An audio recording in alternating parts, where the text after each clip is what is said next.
Hello guys, this is Zubair Ali Raja, and in today's lecture I'll make you learn how we can use BA2 calculator to compute dollar weighted average return. The same concept is called internal rate of return in corporate finance courses. So for example, over the 7-year period you are going to invest in a particular security, and this security will be giving you 10% return in first year, 5% return in the second year, 3% return in the 6% return in the third year, minus 8% return in the fourth year, means you will lose 8% on your investment. You will again get 10% return in the fifth year, 7% return in the sixth year, and 0% return, means no return in 7 years. So if you have decided to do an initial investment right now, which is year 0, means end of the year 0 means right now. So if you are going to do an initial investment of 1000, then at the end of the first year you are going to invest 4000. At the end of the second year, 0. At the end of the third year, $500. At the end of the fourth year, again $500 you are going to invest. At the end of the fifth year, $500 you are going to invest. And again at the end of the sixth year, you are going to invest $1000. So how much you will get by the end of the seventh year? So it's very simple. Remember, 1000 you will multiply by 1.1, because 10%, if you divide it with 100, you will get 0.1. So this will give you 1 plus 0.1. So 1000 multiplied by 1 plus 0.1 give you that the value of 1000 after a year will become 1100, where 100 is the return which you will get. And further, because at the end of the first year you have decided to further invest 4000, so by the end of the first year your balance or investment amount in this particular security will turn out to be the 5100. During the second year, this 5100 will earn 5%, and your money will become $5355. And now at the end of the second year, because you are not investing anything, so for the third year you will only be able to get the return on the 5355, at which you have ended at the end of the second year. So 5355 will be multiplied by 1.06, because 6% is your return during the third year, plus at the end of the third year you further invested $500. So the investment balance at the end of the third year becomes 6176.30. During fourth year, on this 6176 and 30 cents, the balance, which was the ending balance of the third year, you lost 8%. So this will be multiplied by 1 minus 0.08 plus 500, the amount which we will be going to invest at the end of the fourth year. The total amount becomes 6182.20, which is the investment balance by the end of the fourth year. Now this investment will get 10% in the fifth year, and at the end of the fifth year there is a further 500 investment from you, and you will get 7342. This is not you are going to get, this is actually your balance by the end of the fifth year. Likewise, for the sixth year your balance turned out to be the 8811.44.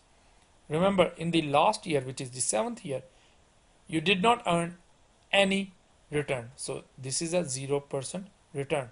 So it means the ending balance of the 6th year will remain as it is and will become the ending balance of the 7th year. So this 8811.44 will be the ending balance of 7th year. And because your investment horizon is 7 year and you have decided to take away your this money, so that's why this is now your final or ending cash flow. Now if you see all the cash outflows I have written in brackets. These brackets are showing that this is negative cash flow because this is going out of your pocket and you are going to invest this in this particular security. The last cash flow is the positive cash flow. There is no bracket around it because this is what you will be getting at the end of the 7th year. So now let's see how we can use these cash flows in our BA2 calculator to find out what is actual return you have earned over the 7-year period, over this investment horizon. So let's turn on our BA2 calculator. Let me make it a bit bigger. Right. Now, first of all, we'll go into the cash flow. Second, then CF, this button CF, cash flow. There is already some cash flow I have entered from some previous example. We have to clear it. Otherwise, if our new cash flow will get mixed with the previous cash flow, we will not be able to find the right answer. So second, clear work, the last button on the left hand side, on the left corner in BA2 calculator. So clear work. So this will clear all my previous cash flows. Now I'm ready to go with my new cash flows. So my new cash flows is your initial investment is 1000 and I'm going to determine that how much you have actually earned through this investment. So my initial cash flow or initial investment is, which CF0 is minus 1000. You have to tell to calculator that this is the cash outflow by showing it with minus sign, minus 1000. So this minus 1000, now you will going to enter and press a down arrow. Now the first cash flow after the initial investment the calculator is asking you for, which is $4,000, which you have done at the end of the first year. So I will go over here again and now enter 4,000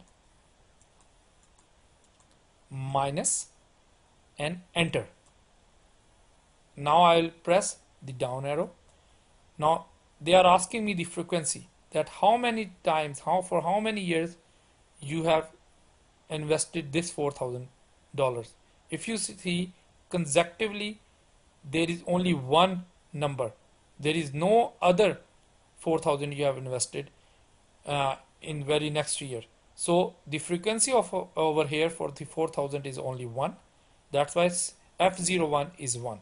So I will go down by pressing the down arrow and ready to put in the cash flows, second cash flow after the initial investment. So this was the initial investment, this was the first cash flow, this is the second cash flow, C02. So now this is 0. You have not invested anything at the end of the second year. So 0, enter and down arrow. Again, the frequency over here of this cash flow, which is actually not a cash flow like really occurred, is 0. So that's why its frequency will remain the default frequency, which is 1, and I'll press the down arrow. Now there is a $500 investment which you have done after the initial investment in the at the end of the third year. This is the end of the third year. This is third written over here. So this is 500 minus, enter and press down arrow. If you see, there is 3 consecutive 500 payments happen at the end of the 4th year, at the end of the 5th year as well.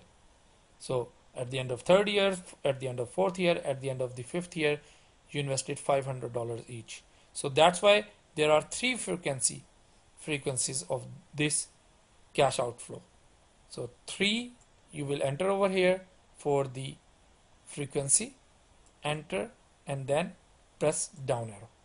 And in the last, at the end of the 6th year, you pressed 4th unique cash flow after the initial investment. This was the initial investment, this was the first unique cash flow, this was the second unique cash flow, this is the third unique cash flow, and this is the fourth, C04.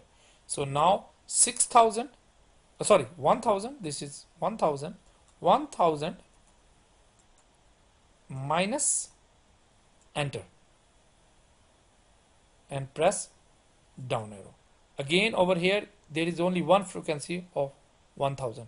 So you will press the down arrow again, and we have already manually calculated that how much will be the balance by the end of the 7th year, which turned out to be $8,811.44. So this will come in a positive way, because you will be going to take this money out of this investment by liquidating your investment. So $8,811.44 in positive. So now you will press enter again and go down, and again, because its frequency is only 1, because only one time you will take this money away, so that's why keep the default frequency of 1 over here. Now always the best practice is this, that go and check the cash flow registers again, so that if there is any error happened, you can rectify it. So go up all the way to CF0, which is your initial investment of 1,000 at the end of period 0, which is right now. End of the period 0 means right now. So CF0 minus 1,000, go down, CF1 minus 4,000, frequency 1, second unique cash flow is 0, frequency 1, third unique cash flow is minus 500 with 3 frequencies, because for 3 consecutive years you kept on investing $500, so 3 frequency, and then the fourth unique cash outflow is 1,000, again minus 1,000, because you have invested it. So whatever is going out of your pocket, because you are investing it, it should be told to calculator by pressing in the minus button. So it is a negative cash outflow. So, and finally in the last year you are getting and liquidating this investment and getting your $8,811.44 back. So that's why it's a positive, because it will go into your pocket. This is positive cash inflow.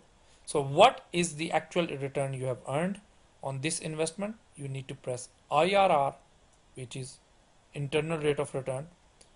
Also this is the same for dollar weighted average return. So you press IRR and you put the compute button, CPT, and this is giving you 3.32%. So you earned 3.32% in on this investment by doing all these investment over the 7 years period of time. On Excel, this is also very easy. This is the same cash flows which we have just discussed and have seen. So initial investment is 1,000, at the end of the first year 4,000, at the end of second year 0, at the end of the third year 500, at the end of the fourth year and fifth year also 500 you have invested, at the end of the sixth year you invested 1,000, and by the end of the 7th year your all this investment becomes equal to $8,811.44, which we have calculated over here. And now if you use IRR formula from the Excel and give all these values as a parameter to this formula, it will calculate your dollar weighted average return or IRR. I hope you learned from this video. that how we can compute the dollar weighted average return, or IRR as we say it in corporate finance courses. It turned out to be 3.32%. That how you can calculate it if you have invested and deposited different money over an investment horizon in a particular security. Thank you.